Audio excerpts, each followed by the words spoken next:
अगला राजा कौन है? उदय सिंह। साल भर बैठे रहे वो यहां पर चुपचाप, किसी को कोई खबर नहीं, कानो कान खबर नहीं। साल भर बाद में इन लोगों ने यहां प्लानिंग की और मेवाड़ के बड़े बड़े सामंतों के पास में लेटर भेजे कि चुपचाप बिना किसी को बताए कुंभलगढ़ आके मिलो। सलुम्बर वाले सामंत थे, सबसे बड़ा ठिकाना कौन सा था? सलुम्बर। इनको भेजे सलुम्बर वालों को, बड़े बड़े सामंत इकट्ठे हुए। उनको पन्ना ने कहा कि तुम्हें शर्म नहीं आती? तुम्हारा राजा बनवीर है, दासी पुत्र को तुमने यहां पे राजा बना के बिठाया हुआ है। जो राजा बनना चाहिए वो तो राजा है ही नहीं। तो उनका किसको राजा बनने का हकदार थे? सांगा के बेटे। सांगा का एक बेटा था भोजराज, सांगा जी से पहले मर गया। सांगा का एक बेटा था रतन सिंह, वो सांगा के बाद मर गया। सांगा के दो बेटे थे विक्रमादित्य और उदय सिंह, उन दोनों को बनवीर ने मार दिया। पन्ना ने कहा कि उदय सिंह नहीं मरा है। तो उस दिन वहां कौन मरा था?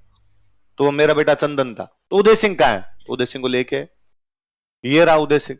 और उदय सिंह के साथ समस्या, उदय सिंह का लगभग बचपन अपने ननिहाल बीता हुआ था बूंदी, इसलिए मेवाड़ वाले उसको पहचानते ही नहीं थे।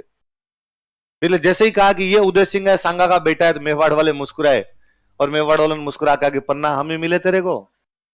मतलब अब तेरे मन में इतना पाप कि तू तेरे बेटे चंदन को राजा बनवाना चाहती है? उदय सिंह तो मर गया, ये तेरा बेटा चंदन है।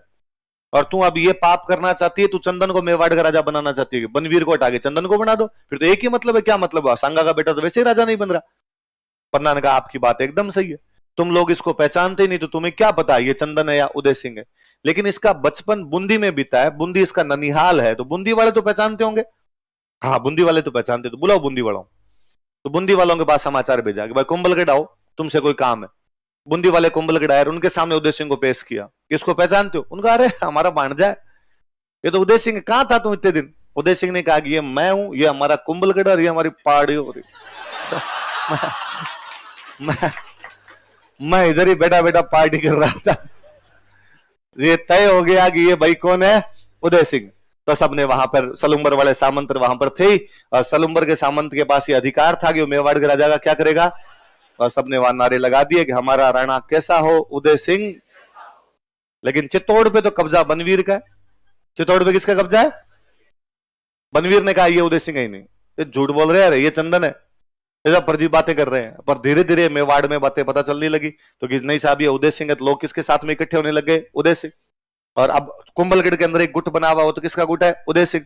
और चित्तौड़ के अंदर जो गुट है वो कौन सा गुट है? बनवीर। जो ये मान रहा था कि नहीं भाई उदय सिंह तो मर गया, और जिन लोगों को बनवीर ने फायदे पहुंचा दिए, किसी ने बनवीर को किसी को बनवीर ने मंत्री बना रखा है, किसी को सेनापति बना रखा है, तो वो तो साथ में क्यों जाएंगे? वो तो बनवीर के साथ रहेंगे। तो वो बनवीर के साथ में, फिर कहा बनवीर के साथ लड़ाई करके बनवीर को चित्तौड़ से भगाते हैं।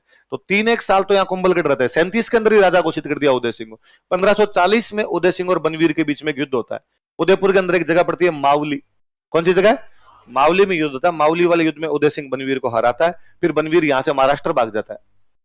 कहां भाग जाता है? उसके बाद बनवीर का कोई अता पता नहीं, वो कहां गया और कहां नहीं गया। उसके बाद उदय सिंह चित्तौड़ आ जाता है, चित्तौड़ में राजा बनते हैं। तो कुंभलगढ़ के अंदर तो राजा कब बन जाते हैं? 1537। लेकिन चित्तौड़ कब आ पाते? 1540, क्योंकि मावली वाला युद्ध कब होता है?